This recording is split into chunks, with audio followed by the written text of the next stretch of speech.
Hi, and congratulations on your 2021 Nissan Rogue Platinum. This is a great vehicle. They did an absolutely amazing job when they redesigned it this year. There is a ton of new stuff to go over in this and a whole new look. Let's get right into it and see what you've got in your new vehicle. Okay, so right away here we see a 9-inch touchscreen elevated display. This is called a floating display, and I'm sure you can see in the reflection I am wearing gloves. We are in the middle of COVID-19. A few of my videos coming up will probably be like this, but we've got this beautiful display here, very easy to operate. We've got some buttons along the bottom, which makes it really nice and simple. A volume control button. Presets are really easy to set. All you do is find a station that you want, either using the dial or our two arrows here. Once you find it, press and hold. As soon as you hear that beep, it's all set. That's your preset. We've got AM, FM. We're going to go up here to source for a moment. AM, FM, satellite radio, which is free for the first 3 months. USB 1 and 2. So these are down below. One is a Type-C USB. Anybody who's got an Android phone is very familiar with this. If you have an Apple phone, there's a cord that you can get that will plug into the Type-C and have a lightning port on the other end of it to type into your phone. Then we have our traditional USB port. We've got Bluetooth. Now, what you're not seeing on the screen here is Apple CarPlay and Android Auto, simply because they have not yet been connected. Now, with that said, Android Auto and Apple CarPlay are available. If it's Android Auto, you have to first download the Android Auto app, and then from there, whenever you connect to the vehicle, it will automatically launch. If it's an Apple phone, as soon as you plug into the USB port down below here, it's automatically going to connect you to Apple CarPlay, and away you go. With that, because it's the Platinum, once your phone has been hooked up, there is over-the-air Apple CarPlay. So your phone does not need to be connected through the USB port if you have an Apple phone.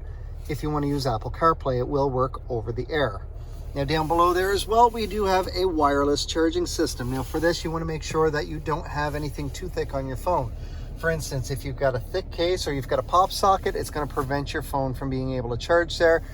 As you can see in the reflection here, I've got a metal disc on the back of mine. I actually have two that I accidentally put on the extra one without knowing what I was doing. But because of that and the case, there's too much distance between the phone and the charge pad, so my phone will not charge. But if I take the disc off, it absolutely will, because the case that I have on mine is an OtterBox, but it's a thin one, so it will still work. Now, we're going to back it here. There's a back button right here and another one up here, or I can simply press the audio button to get me straight back. We have a navigation system. Now, here's the home menu here, and then our navigation system is here. With this, extremely simple to set this up. That hasn't changed. All we got to do is go into destination, enter a street address. Now, I've previously entered one, so I'm just going to go back to that, and I've got 60 Baker Drive in Dartmouth, Nova Scotia, which is our dealership here, and then I can hit start. The route calculation is complete. Proceed to the nearest road. So it tells me right there everything that I need to do, and it will interact with the vehicle. We'll see that here shortly. For the moment, I'm going to cancel out because I do want to go over properly what looks like on the driver's assist display there. If you're only looking for a point of interest, maybe you're looking for the nearest coffee shop or gas station or ATM, you can simply go to POI right from here. All of our options are here. We can go over a screen and we see we've got more options. Or if I go into destination, points of interest is right here as well. So I'll back it up here. That's pretty much all of that. Now, when we're in reverse, I can hear right away my rear sonar is kicked in. I've got my nice backup camera here. I have my 360-degree bird's eye view monitor here. This is a cleaner display than the previous generation. There's no more lines coming down on the corners. They still use the 4 cameras to stitch it all together, but as we'll see shortly, the cameras on the side mirrors have changed their location, and it's a really nice, clear display. If I press the camera button, I now have a view down the passenger side of the vehicle. That shows me what's going on. If I'm parking next to a curb, I can put this yellow line right on the curb, and this is going to give me exactly 6 inches from the curb. One more time on the camera is going to give me strictly in behind us, which makes it very easy. I'm going to dismiss this beeping by pressing the OK button over here, just so that we can hear what's going on. But really nice big clear display, and then one more time puts us back to normal. Now, if I go down to drive, because I had hit the camera button, I now have a view out the front of the vehicle. I still have my 360 view. I'm still flashing because of proximity back there, but I now have a view out the front of the vehicle. And because I'm in drive, this will stay on for up to 2 minutes or until I hit 10 kilometers an hour. Once either of those situations hits, this camera is going to turn off. And you have the same options on this. So we've got the view down the side and then just the full view out the front. And now I'm going to turn this back off. I'm going to put us back in park for the moment so that we can go over everything else. Down below here, I have my climate control. Now, a couple things that are going to be new with this. It's a tri-zone climate control in the Platinum. So we have our dual climate control, which I can change with either dial. Right now, everything is synced up. So if I change it on one, it's going to change everywhere. If I just change it over here, I'm no longer synced up. So I now have separate temperatures in the front. But we also see here, I've got my rear temperature. The rear has its own temperature setting, which currently is synced, but I can also change that as well. If I want to sync everything back up, all I got to do is push the sync button and all three go back to what they were set for. So the tri-zone climate control is new this year. Also, our heated seats are now located up here. They're not down by your cup holders where you can accidentally hit it. And there's now a medium setting. So we've got high, medium, and low. Our heated steering wheel has moved over where it's a little easier to operate as well, just right here with the controls, so you're not reaching down by your left knee. So we'll turn that on. Your steering wheel this year gets a little warmer as well, so really comfortable settings on everything there. Now down below here, we've got our gear shift. It is an electronic gear shift. So with this, there's a button on the side that needs to be pushed in. If I push that in and then push forward, I'm into reverse. Now there's 2 notches I pushed forward there. If I come down 1, I'm in neutral. If I come down again, I'm still neutral. I got to go to that 2nd notch down to go into drive. And I see over here my indicator says drive. Now, if I go down to drive again, and you'll see a 1 here because I have paddle shifters, which means that I can manually shift to get back to drive. And I'm going to show you the screen as I push down again. It goes back to drive. Now to go into park, as long as your foot is on the brake, push the top button. We can see it goes to park here and here. So I'm fully in park at that point. Our electronic parking brake is still in place. If I want to manually turn that on, I simply got to pull up on it. And you can see there, as well as down here, that it shows up. And to turn it off, if I try and just push it off, it tells me my foot needs to be on the brake. So I'm going to put my foot on the brake and I'm going to push, and you can see it goes out. Auto hold is for when you're driving along and you come to a red light or you're in a drive-through. If your auto hold is turned on, this is going to show up. Now I got to buckle the seatbelt to be able to show you this because it only works when you're buckled up. So bear with me as I get this buckled in. Now, I'm going to put this in drive. Down below here, I see a green A. Now, if I touch the gas, that A turns white and I'm moving. I'm going to back up, back into place. It's still white. Now, when I hold my brake in, it turns green. As soon as it's green, if I hit park, it automatically engages the parking brake. Now in this case, to take the parking brake off, all I need to do is put it into drive. If I take my foot off the gas, so I'm not on the pedals at all, I'm in drive and I'm not moving, I'm gonna touch the gas, the parking brake comes off, my auto hold is back there, I'm gonna go back into reverse and back up, back into place, hold, and I'm going to go back into park. So my parking brake is on. Now down here we've got a dial. This is for our drive mode. Right now I'm in normal mode or auto, which means it will automatically pick and choose what it needs to do as far as front wheel versus all wheel goes. On the left, if I move over, and I can see up here it shows it, I'm in snow mode. So this is going to change how your vehicle is reacting in the winter so that you've got a little more traction and it handles a bit better in icy conditions. I've also got off-road mode. So if I'm going into that, I'm gonna have all-wheel drive a whole lot more frequently than if I was in auto, just because it knows I need traction on different wheels. So we'll go back up and we're gonna go over this way. And this is my eco mode as shown there. And then sport mode is on the end right there. So it always shows me up on the screen here where I'm going, and I can actually see the little yellow indicator here moving as I'm doing it. Now with the cup holders, and I've got a Tim Hortons cup here, I can see we've now got these little things inside here to hold my cup in place. So previously when I was driving, my cup would kind of jostle around a little bit. But now because of those, it's held firmly in place and it's not going to move on me, which is wicked. Our center console has a button right here. Now, with this is a butterfly console. So if I push this in, both sides open, I've got a nice deep console, but anybody from the front or back can now access this. Or if I'm driving along and I simply push it in and my arm is resting on one side, only the other side will open so that the passenger can get what they need out of there without interrupting me or me having to move. It's a really great feature on it. All right, we're on the settings here. So to hook up my phone, I want to go into connections and then hit add new. And we'll see it shows up just like that. And it tells you, go into the Bluetooth settings on your phone. So you want to go into settings, then Bluetooth, and then you're going to look for My Rogue. Once you find that in there, tap on that. On your screen, it should pop up with a PIN to verify, which will be on the screen here. Once the PIN is verified, it will connect your phone. It's going to ask you to allow, if you've got an iPhone, it'll ask you to allow once. If you have an Android, it'll ask you to allow twice. Now also, if you have an Android phone and you have a lock screen, once your phone is connected, you need to go back out of that Bluetooth screen.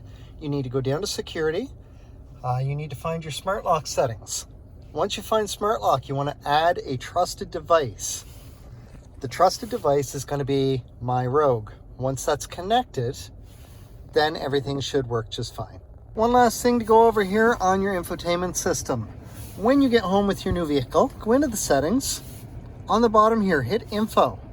Then we're going to go over a screen to the right here. On your system information, if you have connected your vehicle to Wi-Fi, and we'll go back and show you that, you can do map updates anytime that there's an update available. It is free to do. Simply go in here and then you're going to update by Wi-Fi if you're close enough. If you're not, what you want to do is plug a thumb drive into here and hit update by USB. It's going to load everything in. You can plug in. There's a spot on the Nissan site that you go. It will update onto the USB drive. Then you can come back in, plug here, and hit update by USB drive. So there's your save to USB, and then you're going to install from USB. So it's very easy to do either way. It is free to do anytime that Nissan has an update. Also, once you're connected to the Wi-Fi, if you want to come in, you can physically check for a software update.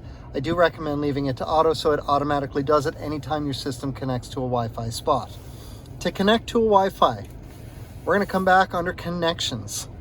Now, this is really neat. So under Wi-Fi, you want to connect to one of your Wi-Fi spots. Once you do, it'll automatically do that. But this vehicle is equipped with a hotspot. So for the first month that you have your vehicle, you have 1 gigabyte of data, and you have it until either your data is gone or the 1 month is up. You're going to go into vehicle hotspot. You're going to turn it on. You can see there it's connecting to that. There's your network that you're looking for and the password to go with it, and it'll be different for every vehicle, but you can connect to there to connect to a hotspot. Now I'm going to come in here and I'm going to turn this back off so it doesn't take away from the next person, but that's how you would use that. And you have 1 gigabyte of data that anybody inside the vehicle that is connected to it can use. That way nobody's using the data on their phone. Very, very neat. Up here on our steering wheel, we've got a little bit of a different layout. It's still the D-shaped sport wheel, which is really nice, but we've got a new layout across here. So we're going to start on the right side here. We've got our cruise button here, which when I push it, we see everything up on the screen there changes a bit. My adaptive cruise shows up immediately right here. I've got my safety features. Now I have my adaptive cruise. Now this has my distance markers on it, which I can adjust with this button right here. We're at 3, down to 2, down to 1, back up to 3. With this, that is 3 car lengths plus some safe distance. Basically what that means is if you're at 1 doing about 100 kilometers an hour, it's going to give you approximately 2.5 car lengths between you and the vehicle in front of you. Now if I push the blue button to turn this back off and I just want normal cruise, I'm going to press and hold that blue button, and we can see underneath our speed indicator here, underneath our speedometer, that this has changed and now it's normal cruise. My lines are all grayed out. We no longer have adaptive cruise. ProPilot is no longer available. It's just everyday normal cruise that most people were used to prior to adaptive cruise control. So we're going to turn that off and back on to go back to normal. And with this, what you'll notice is it maintained the previous setting for the distance on your adaptive cruise, which is fantastic. It means no longer making adjustments the moment that you turn it on anymore. For me, this is a comfortable spot. For most people starting out, it's going to be at 3, and then they'll probably end up somewhere between 2 or 1. But when I turn the cruise off and turn it back on, it's going to remember what I was set for, which is excellent. Now, we're going to go back a couple screens here just because we're not ready for that just yet. We have our Bluetooth hands-free down here. With this phone will answer or hang up a phone call. Our voice recognition will allow you to make an outbound call. Now, with this voice recognition button, there's a few extra things that it will do as well. The first thing is with our navigation. If I try and set this while I'm driving, these are all going to gray out because it is a distraction to try and set it while I'm driving. However, you can set it while you're driving using the voice recognition button, which is really neat. It means that you don't necessarily have to pull over to the side of the road to set your navigation. The other part with that is, depending on the type of phone that you have, if you have an Apple phone, you can access Siri. If you have an Android phone, you can access the voice recognition depending on the phone, using this button here, and then you have control of your phone to do different functionality. For instance, I might want to press this and use Siri to read my text message to me while I'm driving. That way I don't have to take my eyes off the road and I can still hear my text message. There are other things that you can do with it as well, but it makes everything really easy just using Siri or the voice recognition on your phone. I believe it's Google Assistant if you've got an Android phone. On the left side of our wheel over here, we've got our volume for our radio. So I can control my volume there.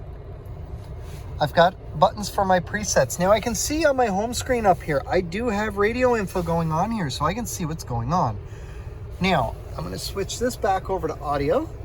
I can see I'm on preset 3, 96.5. If I hit my button here, I go to preset 4, which I can see over here, and so on, or I can go back. All without looking over at the screen here, I can see what's going on here, and it shows me on my heads-up display up top here. So really, really neat stuff. It's all designed to keep your eyes on the road. With this button here, I have a menu for quick options. So if I push this, it gives me the option quickly to go through this, and then I can use my button to scroll down, making it very easy to go through the different options there. And this will disappear all on its own.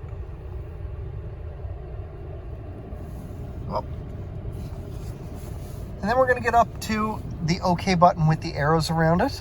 My OK button is also my scroll dial, and my back arrow, my left arrow, is a back button as well. So we're going to start on the screen here. We're on our home screen. I can see my drive indicator. I can see what mode I'm in on my shifter there for the different drive modes. My tachometer is on the left. My speedometer is on the right. I've got my temperature indication up here up top. You can see it's a very chilly day here in Nova Scotia at -4 degrees Celsius. I have a vehicle and I have a compass and my radio info. I've got my kilometers and my distance to empty. So there's a lot of information on this screen. And because there's 2 dots here, I know I can scroll down and it brings me to another screen. Now this screen here is simply a blank screen that I will be removing. So we're going to go back up. Now we're going to go a screen to the right. On this screen here, I've got my computer for my driving here. So I've got my liters per 100 kilometers, my trip odometer, I've got average speed, and I've got time running since it was last reset. Now again, I have 2 dots over on the side there, so I'm going to scroll down, and now I strictly have my average fuel economy. I'm going to put it back up to the computer there, and we're going to go a screen to the right, where we're going to see our tire pressure monitoring system. This will appear once you start to drive. Each wheel will appear individually to show you exactly what the pressure is in every wheel. Now, whether you're on this screen or not, if you ever get a low tire, it will pop up and tell you low tire pressure. It's going to tell you which tire is low and what the exact pressure is. From there, simply go somewhere that's got an air pump, whether it's a service station, your local garage, your dealership, wherever it is. Go to the tire that needs air, leave your vehicle either in the on position with the motor off or running, and start putting air in the tire that it says needs air. When it gets to the right pressure, your horn is going to beep to tell you to stop. If for some reason you continue putting air in or you go to the wrong tire, you're going to hit an upper limit where the horn's going to beep 3 times in a row. Now you've got 2 options at this point. The first option is do the same thing to the other 3 tires so that there's the same pressure in all 4 tires and you get even tread wear across them, or start letting air back out of the tire that you just hit the upper limit in, and when you get back down to the normal pressure, the horn will beep a single time to let you know that you're done. Now again, we've got 2 dots here, so we'll go down and we can see this screen will show me when I'm in front wheel versus all-wheel drive. You're going to be in front wheel about 95% of the time if you're set for auto. This is designed so that once you're going to be in all-wheel drive, pulling away from a dead stop. As soon as you get going, it drops down to front wheel, and it's done like that for fuel efficiency. If you need extra power or hit any traction conditions, for example, slippery roads, loose gravel, hydroplaning, whatever the case may be, it will automatically kick in the all-wheel drive, and this screen will show you that. Next screen to the right is going to give us our navigation. Now, this one is really neat. We notice that we've only got the 1 screen here. We have a vehicle and we've got our compass to show what direction we're going to go in. However, we're going to come back over here. We're going to go to the map again. We're going to go into destination. We're going to go previous destination because it's already there, and set our destination. And now when we hit start, The route calculation is complete. Proceed to the nearest road. over on our navigation screen, we're going to come away from this, and then we're going to come back. We've got this here. And of course, it's going to make a liar out of me. There is a second screen that is supposed to show up there, and we'll get it in a minute. But it's going to show you your whole map, the same as what's showing there. Now with this, once we start driving, this is also going to change to be able to give me my direction as to where I'm going. So we'll see if we can generate that automatically here. Just in the parking lot.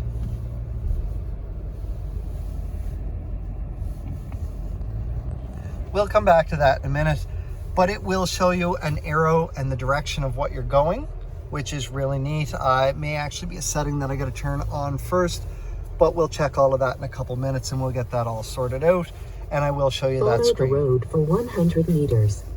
So we're going to go back and park for the moment. We're going to cancel our destination. Oh, we're going to put that destination back on the screen because on our heads-up display up top here, we have a few different things that we can see. I can see a digital speedometer. Because I have my adaptive cruise on, I can see the distance it's set for. But also over here on the left, I can see my navigation information. And now down below here, here's my second screen. So I can see the dot has reappeared. I'm going to scroll to that screen. And now I have a full view of the map there. So this is really cool, where I now can see the map here, but I can also see my directions up here on the heads-up display, which comes with this vehicle. Our next screen over to the right is our radio info. And from this screen, you have total control of everything to do with your audio right from this screen here. So what I mean by that is we've already seen that we can control our volume. We've got our buttons to go through our presets here so that we can switch that. But if I press the OK button, it now gives me the option to switch to what I want to listen to. So this is really neat. I've got my 3 options at the moment, AM, FM, and satellite.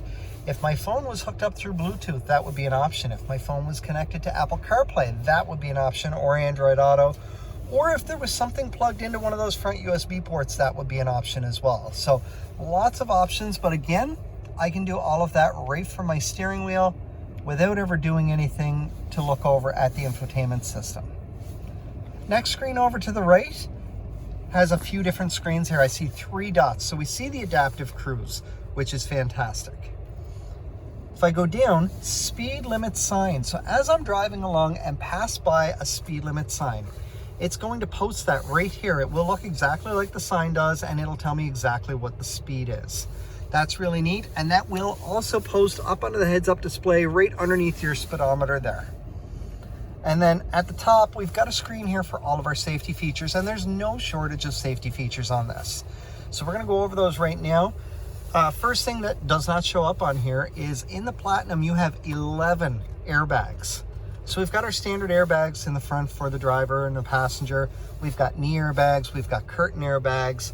We've got the side airbags for the curtains for your passenger. There's passenger airbags located in the seats. And on the Platinum, there's an additional airbag, which makes us up to 11, which is located on the driver's seat here, that will inflate between the driver and passenger to avoid any contact between them in the case of a collision. There's automatic emergency braking with forward collision warning and pedestrian detection. So what that means is the forward collision warning you'll probably experience. I get it a couple times throughout the week. If I'm driving home and the car in front of me is turning onto a side road and they're up ahead, because the radar in front has now picked up that vehicle and it's closing the gap, and it's going to be closing it at a much faster speed because they'll be doing 10 or 15 kilometers an hour around the turn. I'm doing 50 kilometers an hour approaching them. The radar has picked up that we're closing that gap really quick. It will beep at me and it will flash a yellow warning on the screen here just to let me know that, hey, there is a risk of a collision here.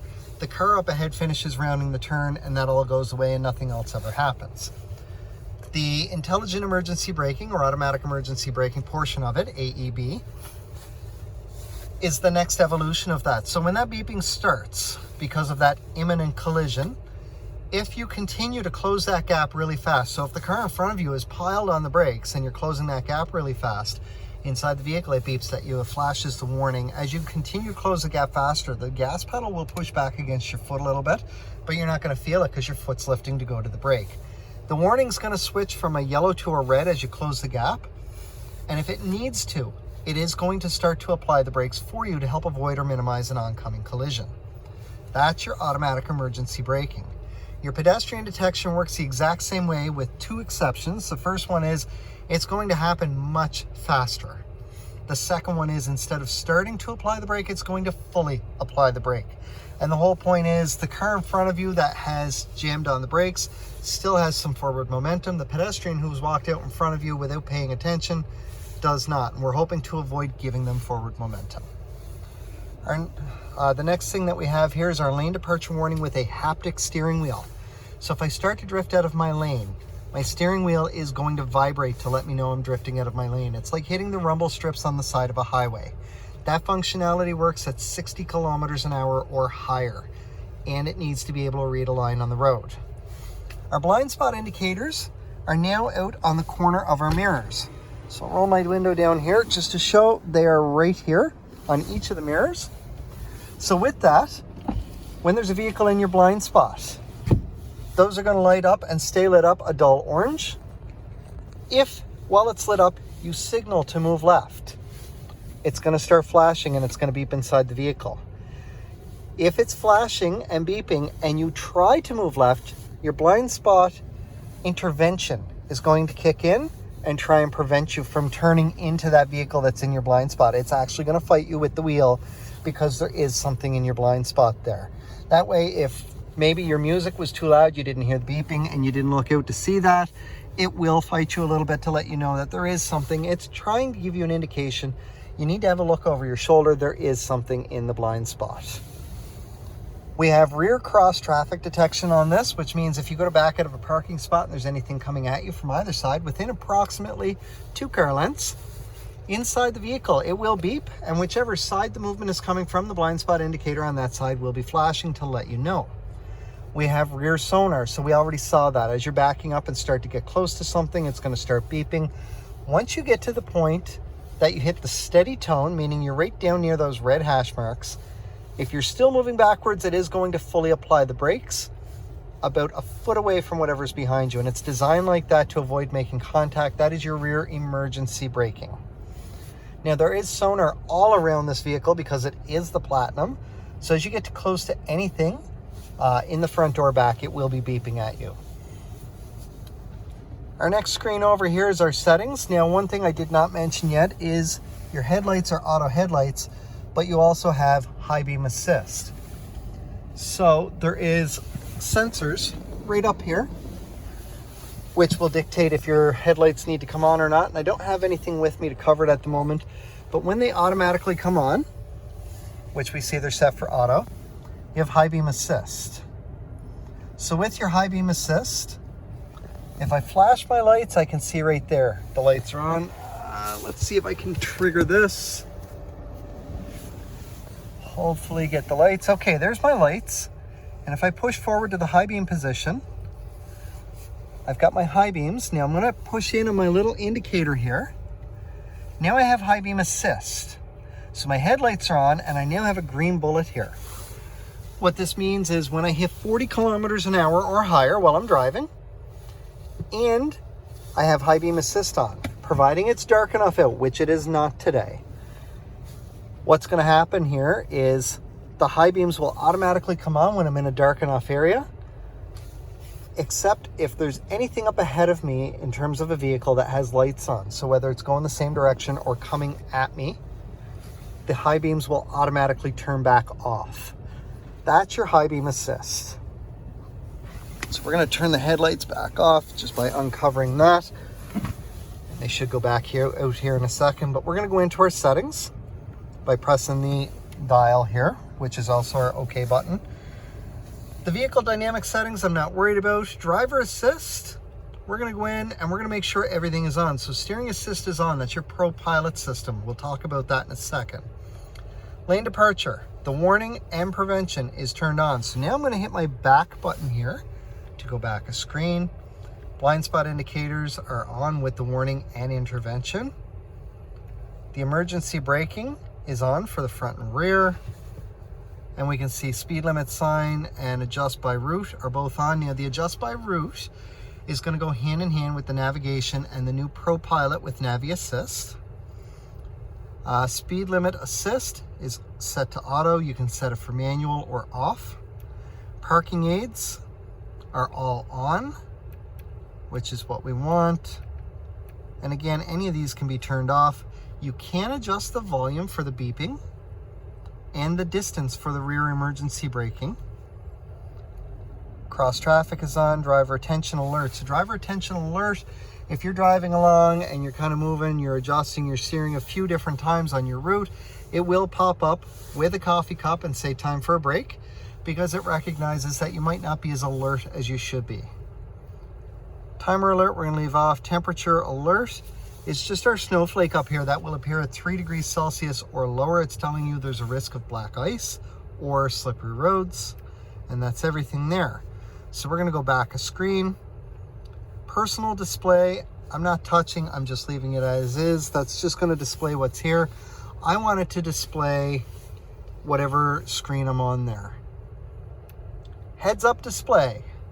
So with this, I can adjust the brightness, the height, the rotation, and then the content selection. I have everything turned on because I want everything turned on just for the best information. And then there's a reset down below. So again, we'll come back. Eco mode settings, I typically don't adjust those. I leave them as is. TPMS on this vehicle, because we're in Canada, I have set for PSI. If you're in a different area, feel free to set it with what you're familiar with. The clock I'm not going to worry about because I can adjust that over here, and I'll show you in a moment how to do that. Vehicle settings. So, power back door, we have a power liftgate with kick motion activation, which we're going to look at in a couple minutes. My lighting is all set pretty standard from Nissan.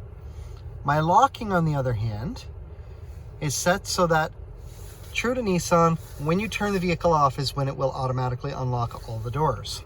What I'm going to do now is I'm going to change it to what tends to be the preferred method for most people by pressing OK and shift to park. So now the moment I shift into park, the vehicle will automatically unlock. So I'm not having to wait anymore. If I'm dropping anybody off and I shift into park, I'm no longer looking for the unlock button. So we'll come back a step out of there. We're going to go down to wipers. Make sure both of those are lit up. Driving position, because you're in the Platinum with memory seats, which are very easy to set. You get your seat and your side mirrors where you want it. Press set and then seat 1 or seat 2 and it'll set it. Easy exit slide means that when you turn the vehicle off, it's automatically going to slide your seat all the way down and back so that you have lots of room to get in and out. When you go back in and turn it on, it's going to go back to that last position that it was in, or you can hit the memory seat to adjust it to where you want it. Rear door alert is currently off. This is a safety feature. With this feature, if it's on, and there's a couple options here. Typically, I would recommend horn and alert. So when this is on, if you open the back doors to put anything back there, whether it's groceries, a backpack, a small child, a pet, anything at all, when you close the doors, that activates rear door alert. Once you get to your destination, turn the vehicle off and you get out. If you do not open those back doors relatively soon, your horn is going to start beeping to tell you that you have forgotten something in the back seat. It's a bit of a safety precaution. It works very well, and hopefully make sure that nothing ever gets left in the back seat. So we'll come back from there, and then we're done with the vehicle settings. Maintenance. So this is new. We're going to go down to oil and filter. Typically with Nissan, it's been every 6 months or 8,000 kilometers for your oil changes. So we're going to set our oil changes here, just as a reminder. But the difference here is instead of 8,000 with this new Rogue, very much like the new Sentra and the new Altima, it's every 16,000 kilometers for your oil changes now, which is fantastic. It is synthetic oil, so now we're going further. And I'll press OK to set it. And now I'm going to come back out. And my tires and everything else are fine. Customize display. So this is where I'm going to go into my main menu. Everything is lit up. There's my home screen. I'm going to remove the blank screen. I don't need it. So now I'm going to scroll down. There's my drive computer, fuel economy, TPMS, all-wheel drive, compass, which is and then the navigation screen, speed limit sign, and you can see there roughly what that would look like. My audio, that's my safety features, and my cruise control, and then I'm back to the top. So the only thing I wanted to disable was the blank screen. So we're going to come back out of here now, and that blank screen that we saw right at the very beginning will now be gone. Route guidance is all set, so I'm going to set the alerts on just so that it lets me know anytime that there's an alert that I need to be aware of. Cruise is on, welcome effect, operation guidance, not worried about any of that. Units or language, this is where you can change this right now for my fuel economy. Because I'm in Canada, I have kilometers and it's liters per 100 kilometers. My tire pressure, as I said, is PSI. My temperature is in Celsius because I'm in Canada. And my language is English because I'm in Nova Scotia and that is the dominant language here. If I was in New Brunswick or Quebec, I might want to consider French. Or if I go back down into here, depending on what language I speak, Spanish is an option as well. So I can set that to whatever I'm comfortable with, and that's all good. Don't be afraid to play with any settings. As you saw, they're very easy to set. We've gone over where I typically have them. You can't mess anything up as there is a factory reset, and it'll put it right back to where it came from Nissan. So that's our settings. We're going to come out of there, and then we're going to move over. So there's our home screen, which now shows me my arrow. Instead of the vehicle, I now see the direction I got to go to my next turn, which is really nice. And there's no more scroll option. My blank screen is gone. Now the heads-up display, we did go over briefly. It's got my speedometer there. It's got my cruise control showing, and it's got my navigation instructions there. If I pass the speed limit sign, it will show me that as well. Very, very neat how that works. Pro Pilot Assist can be turned on or off here or in the screens there. Now with Pro Pilot Assist, it works with adaptive cruise control. So it's going to maintain a safe distance from the vehicle in front of me. Because it's the Platinum, you have Pro Pilot with Navi. So what that means is it's going to utilize your navigation system to see if you're taking an off-ramp or if you've got any large turns ahead, and it's going to adjust your speed accordingly to be able to safely take those turns. Also, as you pass a speed limit sign and the speed limit changes, it should automatically adjust your speed with the Navi Assist so that your Pro Pilot just makes the adjustment for you and you're not upping or downing the speed on your vehicle. Everything should happen automatically. Really, really neat the way that that works. All right, just a quick little tip here because I had my own little heart attack in the process. My heads-up display is turned off and I wasn't really sure why. And when I go into the settings to see what's going on, we'll go in here. So I'm going to go into the settings. My heads-up display is grayed out and I can't get to it. And I had a little bit of a panic attack here trying to figure out why my heads-up display is not working. However, I didn't realize my button down here, I didn't realize I had hit it and my heads-up display is back. I can see my distance right there, and everything's all good. It's lit up back down here. So if you run into where your heads-up display turns off and you can't get it back on, it's just the little button down here that says I for info, showing that it's displayed ahead of you. Very quick fix. Hopefully avoids any heart attacks for anybody else. Couple final things to go over. We do have an auto dimming rear view mirror here, and we've got a panoramic moonroof. Now, I still have some plastic on this because it's so new. I'm gonna open the shade there. You can see it does go a long way back there. You've got the nice panoramic moonroof. The memory seats we talked about earlier, which is really neat. You do have remote start on your vehicle, and it is push button ignition, so you have a key fob. So on your key fob, on the bottom we have our panic button. Then we have our power liftgate button, unlock, lock, and the remote start. And to work your remote start, you're going to hit lock and then hold the top button for 5 seconds. It will remote start your vehicle from up to 200 feet away. With that, you have an intelligent climate control system. So no matter what your climate control is set here, maybe 18 is where you're comfortable. But as you can see, it is a cold day outside. So if I'm inside the house and I remote start my vehicle, if it's below 3 degrees Celsius, and the engine is cold when I remote start, no matter what this is set for, right there it's set for auto. No matter what this is set for, all my air is going to focus up on the windshield and the 2 front side windows. It's going to turn on the rear defrost, which will activate your heated side mirrors, and it's going to turn on the heated steering. And if you've left your heated seats in an on position, it will start those as well, all by remote starting in those conditions. Once you come out and engage the vehicle, so foot on the brake, hit the start button, same as normal, your climate control will go back to whatever you had it set for, but your heated seats, heated steering wheel, rear defrost, and heated side mirrors will all stay on. We're going to go around back and we're going to have a look at a few things there. To go with the intelligent key system, which means we can just walk up and push this button as long as I have the key fob on me, because it needs to be within 3 feet of the door. We've now added it to all of the doors, so it's on the back doors as well. In the back seats, we still have our stadium seating, which is really nice, so your passengers can see out the front. But down here, we've added a few things, so you can see that temperature control that can be adjusted back here. We also have heated seats in the rear and a couple of USB connectors so that your passengers can do whatever they need to do. Around the back, again, with the key fob on me, we have kick motion activation, and the hatch opens much faster. So with this, it opens right up. Everything is there. We've got our platforms. You still have your divide and hide, which is a little hard to see at the moment because of this box, but you can see there. And that platform will move up to lock into place to give you divided storage. We've got our tonneau cover, but what's new this year too is these handles that if I pull all the way back, my seat will drop, and it's the same thing on both sides, which is really neat. And as you can see, it's flat right across, which is fantastic for storage. Now, to close my hatch, I can use the kick motion again, which is just a fluid in and out motion underneath the bumper there.